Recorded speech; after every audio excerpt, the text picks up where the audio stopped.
What happens when one of the biggest stars in the world sits down for what should be a simple morning chat, only to face a barrage of disrespectful questions that cross every line imaginable? In just 36 seconds, a celebrated television host would destroy his own reputation with comments so outrageous, so deeply inappropriate, that his guest would have no choice but to walk off set in front of millions of viewers. Jennifer Lopez arrived at the Good Morning America studio that morning expecting a standard promotional interview. She had a new project to discuss, fans to connect with, and a few minutes of her incredibly busy schedule carved out for what was supposed to be a pleasant conversation. She walked onto that set with a smile, radiating the professionalism and warmth she's known for after decades in the entertainment industry. Michael Strahan greeted her as the cameras began rolling, and for the first minute or so, everything seemed normal. The usual pleasantries were exchanged. He asked about her recent work, and she answered with enthusiasm, clearly excited to share what she'd been working on. But then something shifted.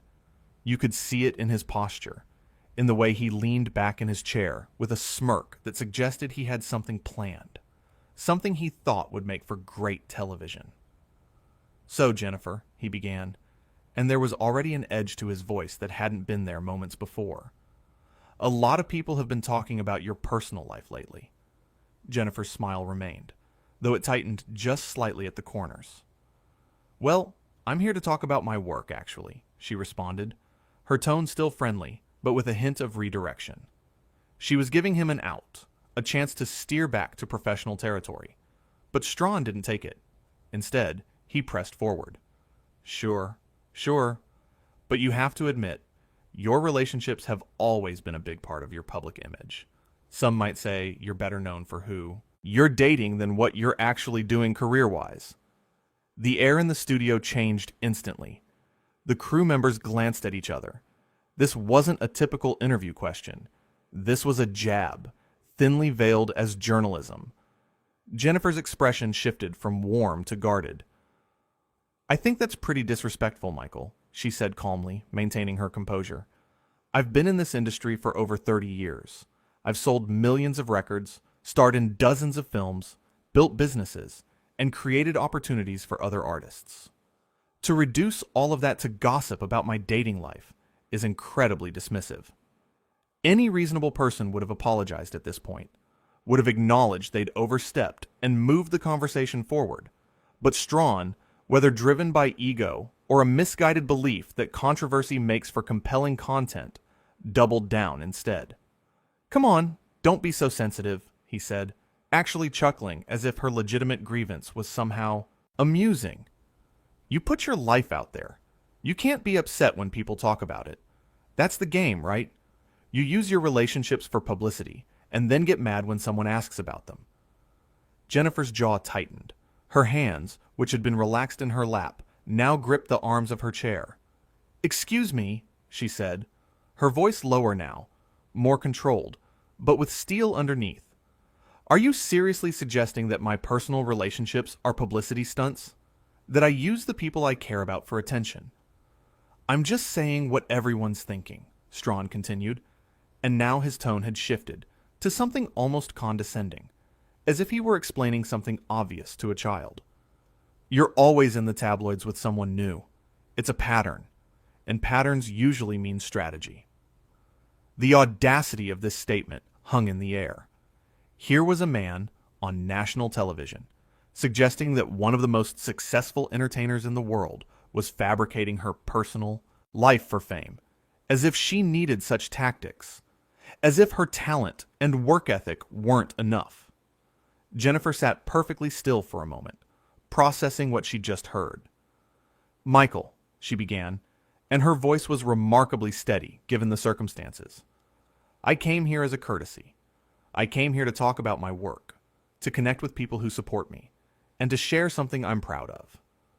What I'm not here for is to be insulted by someone who clearly hasn't done his homework about who I am or what I've accomplished."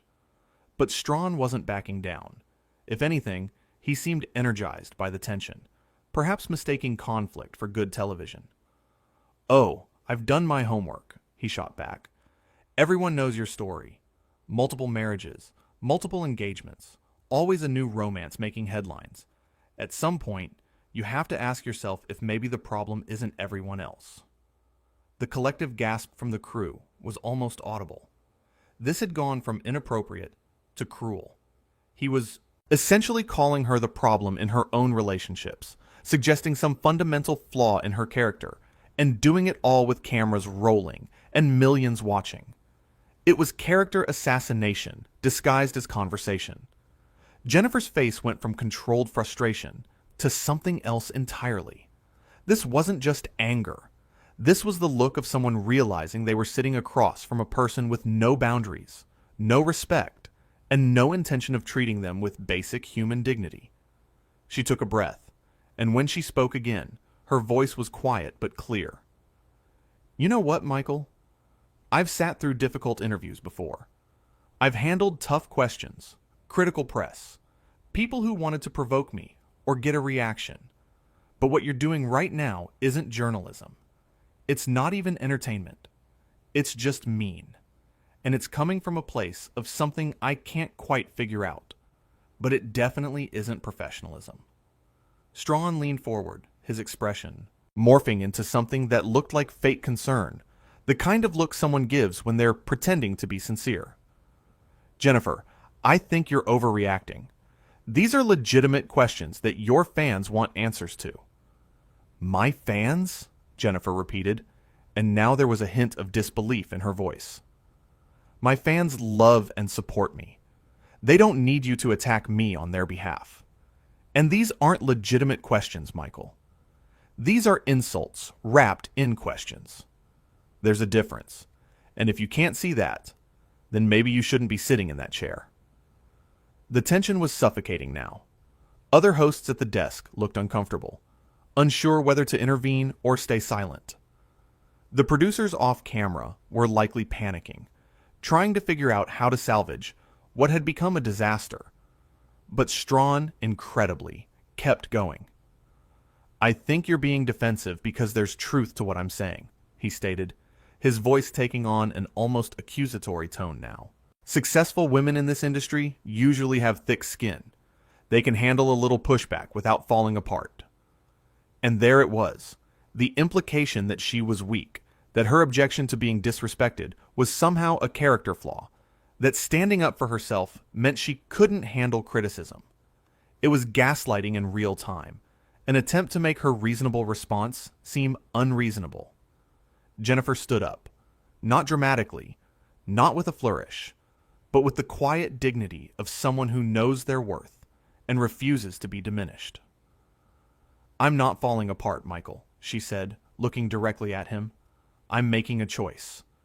I'm choosing not to sit here and let you disrespect me for ratings or clicks or whatever you think you're gaining from this.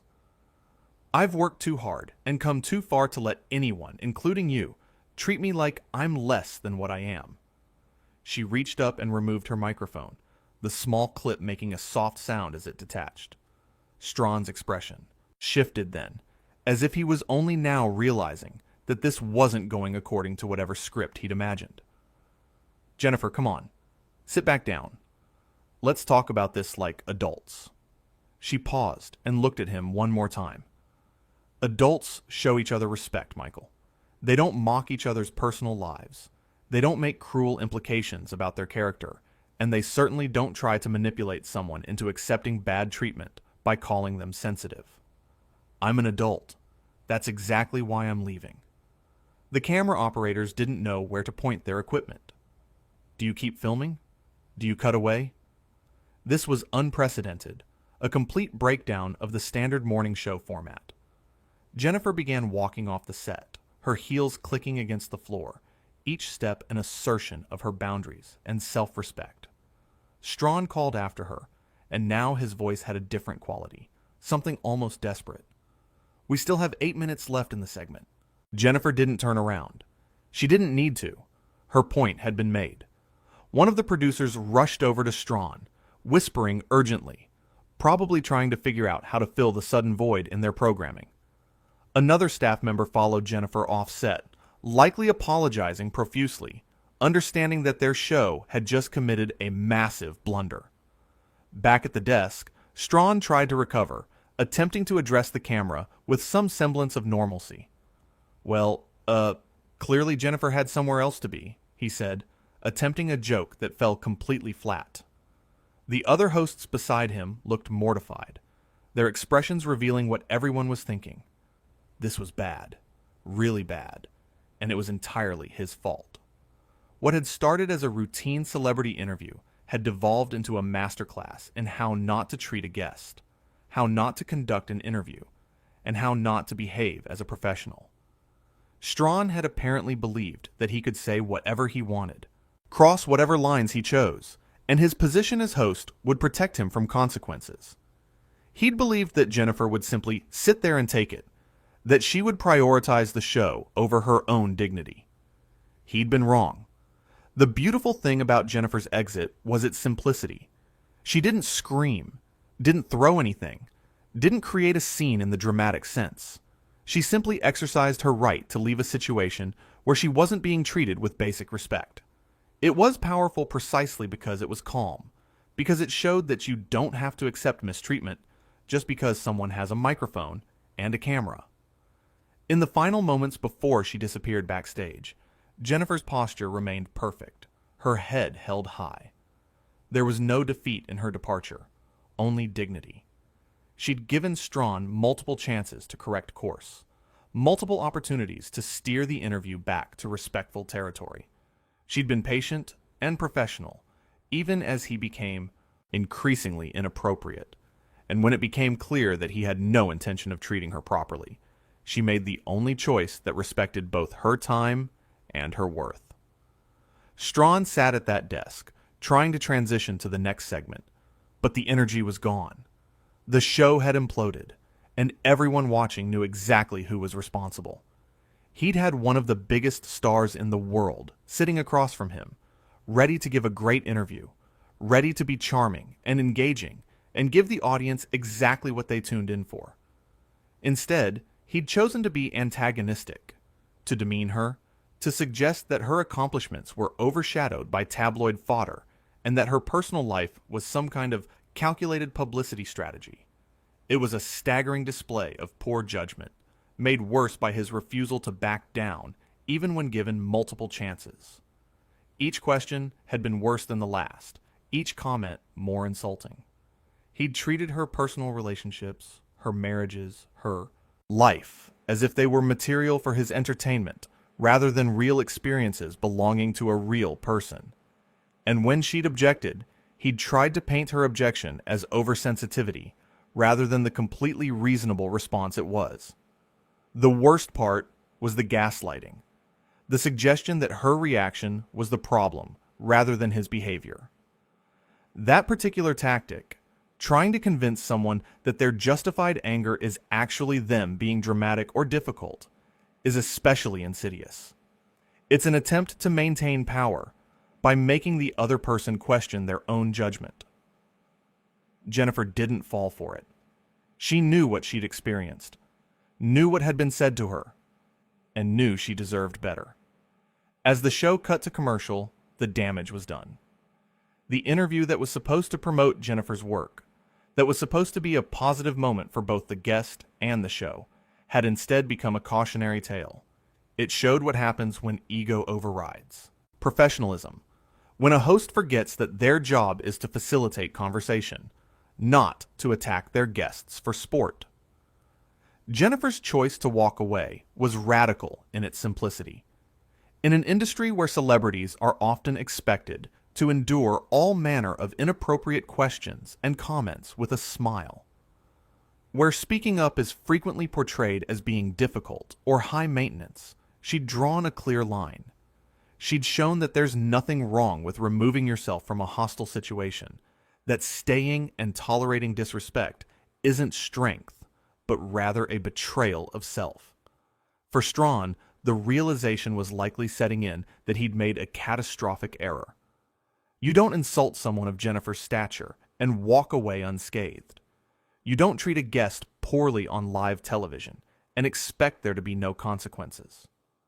The entertainment industry has a long memory, and this moment would define how people saw him for a long time to come. The irony was that he'd probably thought he was being edgy, thought he was asking the tough questions that would make for compelling television. But there's a difference between tough questions and cruel ones, between journalism and harassment. A skilled interviewer can ask challenging questions while still maintaining respect for their subject. They can explore difficult topics without demeaning the person sitting across from them. Strahan had shown none of that skill, none of that nuance. What made Jennifer's response so powerful was that it wasn't about revenge or getting even. It was simply about self-preservation and self-respect. She didn't owe anyone her presence in a situation that was actively hostile to her. She didn't owe Strahan the opportunity to continue disparaging her for the sake of his show's ratings. She owed herself the dignity of walking away, and that's exactly what she provided.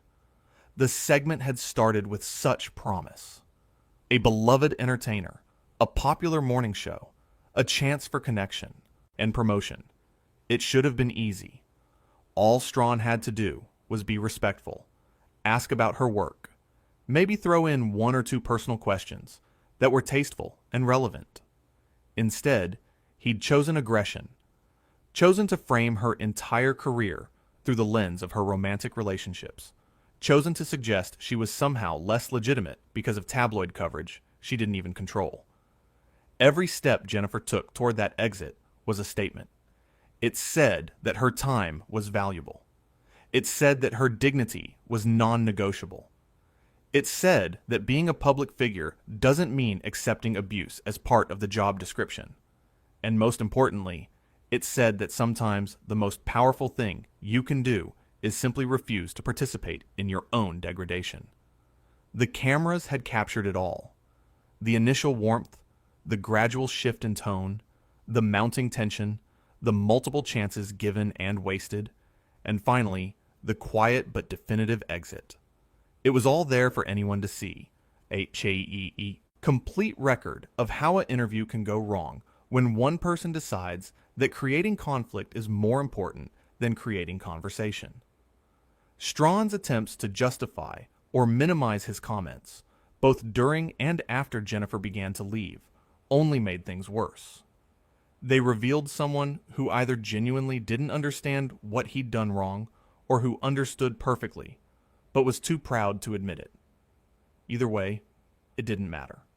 The damage was done, the line was crossed, and Jennifer was gone. In those final moments, as she walked through the studio and toward the exit, she carried herself with the poise of someone who knows exactly who they are. There was no doubt, no second guessing, no worried glances back.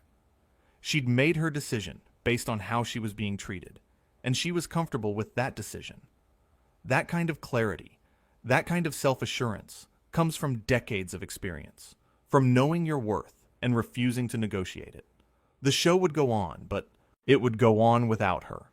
Strahan would finish his hosting duties for the day, but he'd finish them under a cloud of his own making. The other segments would air, the commercials would run, the credits would roll, but none of it would change what had happened, what had been said, and how spectacularly it had all fallen apart. What should have been a highlight of the morning show circuit had become its lowest moment. What could have been a masterclass in celebrity interviewing had become a cautionary tale about what not to do. And what might have been a pleasant conversation between two professionals had become a demonstration of what happens when one person forgets that basic respect isn't optional. It's essential. Jennifer Lopez had arrived ready to share, ready to connect, ready to be the gracious and engaging guest she'd been hundreds of times before. She'd left because staying would have required accepting unacceptable treatment. The choice was hers to make, and she made it, with the confidence of someone who knows that walking away from disrespect is never the wrong decision, no matter who's watching or what the setting might be. The studio fell into an awkward silence after her departure, the kind of silence that screams louder than any words could. The production assistant stood frozen, unsure of their next move. The other hosts at the desk exchanged glances that communicated everything without saying anything. This wasn't supposed to happen. Morning shows thrive on pleasant conversation, light humor, feel-good moments. What they'd just witnessed was the opposite of all that.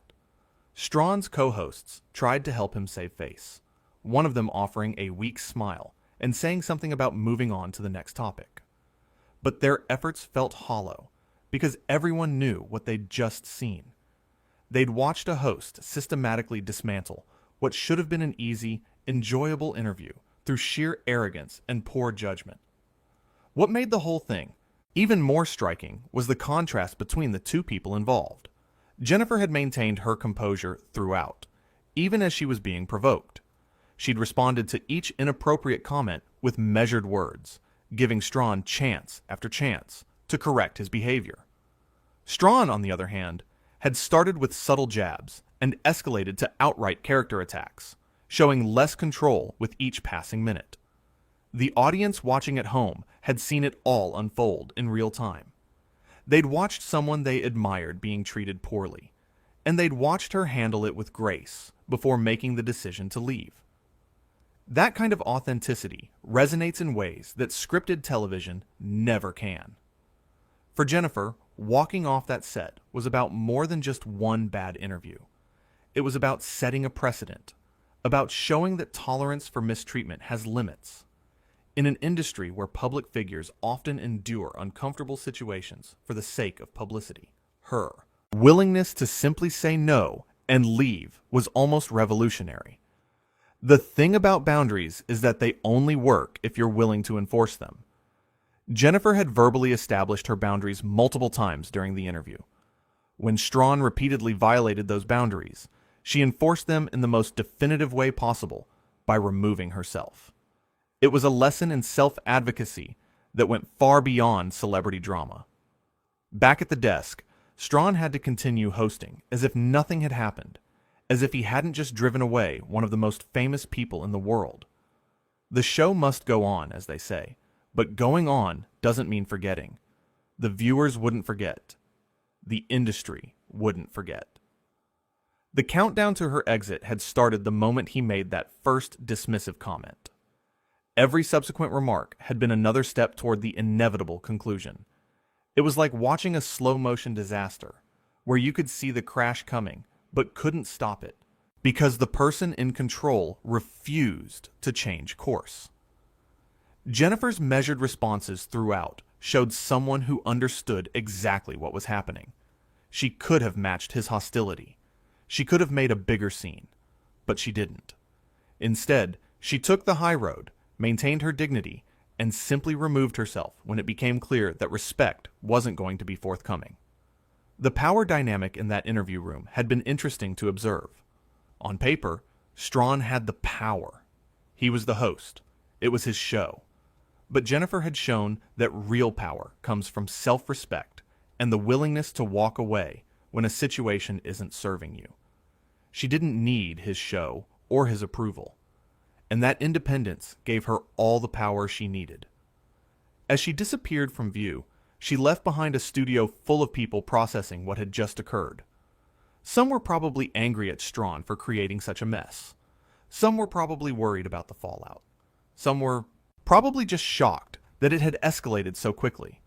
But all of them had learned something about what happens when you mistake cruelty for courage. The interview had lasted less than 10 minutes from start to finish, but those minutes would be dissected and discussed for far longer. Every comment would be analyzed. Every facial expression would be scrutinized. Every moment of tension would be replayed and examined. And through all of that analysis, one thing would remain crystal clear. Jennifer Lopez had been the professional, and Michael Strahan had not. The beautiful simplicity of her exit stood in stark contrast to the complexity of what had led to it. Walking away is often portrayed as giving up or backing down, but in this case, it was neither. It was an assertion of value, a refusal to participate in something degrading, and a reminder that everyone, regardless of fame or status, deserves basic human respect in their interactions with others.